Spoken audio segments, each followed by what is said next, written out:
how do they keep constantly outdoing themselves with these John Wick films and making each one better and better and better? John Wick 4 has everything you've come to expect from a John Wick film. The awesome world building, cool characters, amazing cinematography, directing, and also the incredible action, which that's what I'm going to highlight the most in here. The action in John Wick 4, the stunt work, the choreography is the best it's ever been in this franchise. Many times during this film, my jaw was actually kind of dropped because I was just so in awe of how amazing the stunt work and the choreography was. And there were a few times where they do a stunt and I was like, how did they do that? But seriously, some of the kills in here from John Wick are absolutely badass. So many times I was just like, and started like kind of chuckling because of how insanely cool it was. And some of the action is just absolutely non-stop. There are two blocks especially, one in the first act and one in the third act, where the action is going and going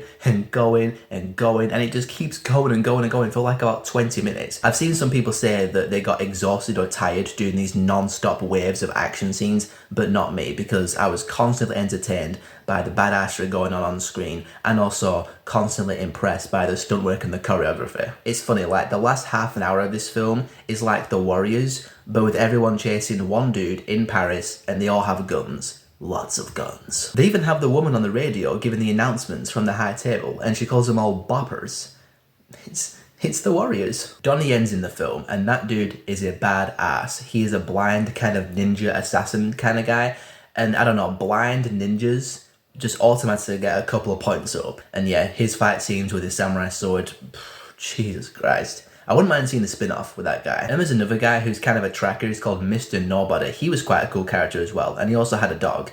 Yeah, we get more dog badassery in John Wick 4. That dog, good boy. Bill Skarsgård plays the villain. He's the Marquis de Gramont of the High Table, or whatever his official title is, and he is a slimy piece of crap douchebag, and a very effective one. And the world building of the criminal underworld and the High Table, and all that lore associated with it, is explored a bit more in John Wick 4.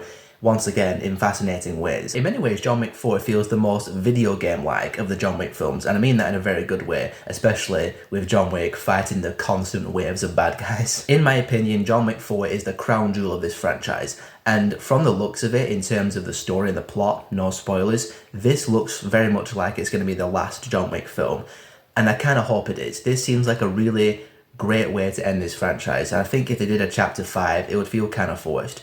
So yeah, leave it here. Chapter 4, great send-off for this franchise. They saved all the best action and all the best story and all the best lore until the last one. It is insanely entertaining, it is badass, it is relentless. I had a hell of a good time with it, and my cinema streak has officially come to an end because like the last 6 or 7 films I've seen in the cinema have been underwhelming to me. So it just felt really good to walk out of a new film just buzzing again. The first great film of 2023. I'm very happy. John Wick 4, best of the franchise, one of the best action films of the past 10 years, absolutely.